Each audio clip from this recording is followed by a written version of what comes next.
Hi there, it's Billy Tarasio with Modern Law Practice, and today I want to talk to you about budgeting and forecasting for 2021.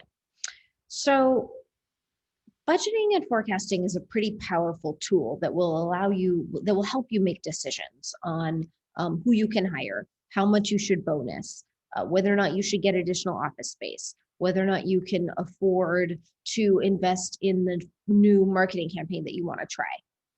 So, what it starts with is your business model. You need to understand your business model, how much money you're going to make, and where that money goes. So, for me, the business model that I have takes my revenue and breaks it up into the following buckets. You've got 20% that is set aside for profits and taxes.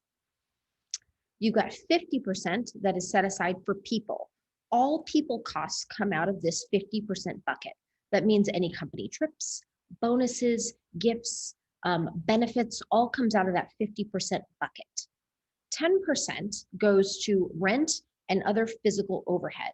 And I like to spend no more than 5 to 7% on leases or costs related to physical office space. 15% is set aside for marketing and sales. So that is all of your SEO, all of your design, all of your printing, all of your intake costs. And if you have a designated person that does consultations or sales, all of that goes in that 15% bucket. That puts us at 95% of the total available dollars that are allocated to one of these buckets. And the 5% is the discretionary slush fund.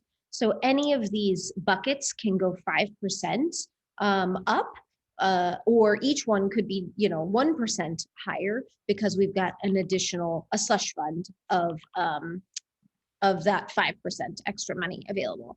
So what does that mean? Okay, how do I know what my revenue is going to be? I know what my revenue is going to be because I decide what my revenue is going to be, and you should decide what your revenue is going to be too. You should know how much your revenue was in 2020. You know how people behave during a pandemic. You know that this behavior is probably going to continue, let's say, for the next year. So you know what your revenue has been these last 6 months, and you know that it's not going to be all that different, probably, if you continue doing exactly what you're doing next year. Or if you say, we're going to increase our revenue, and here's how we're going to do it, what we do is we pick a percentage, 20%. We're going to grow 20%. I know how many attorneys and how many clients I need to make that happen. I simply plug more people into the business model that already works, and the world keeps churning. It just keeps working. So because I know what that revenue number is, then I can break up these buckets and figure out, okay, now where do I want my market? I decided that I'm going to hire a designated attorney who only does consults. And that's part of that marketing budget, that 15% that I'm going to spend on sales and marketing. And you may not be spending quite enough on sales and marketing, but you have to decide, what are these numbers for you? And if you're very young, it's hard. If you're a very new business, it's difficult.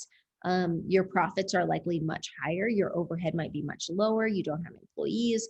But for a stable family law firm that is, let's say, 4 to 5 years or older, I think these numbers are fairly consistent. Now, I would appreciate if my family law friends told me, are your numbers the same? Do you allocate your buckets in the same way? And are you forecasting for 2021 to grow?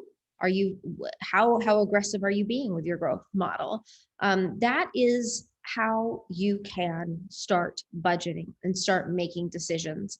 The next thing to do is to take each of those buckets and to analyze what happened in each of those buckets in 2020. How much did you spend on sales and marketing? How much did you spend on rent and overhead? And this is something that you can ask your accountant to help you with, or your bookkeeper to help you with. And it's a project that I think you should do before 2021. So that when you get to 2021 and you have your New Year's resolutions and you know what your goals are, you have the information that you need to truly achieve what you're looking to do. That's all for now. Have a happy Thanksgiving.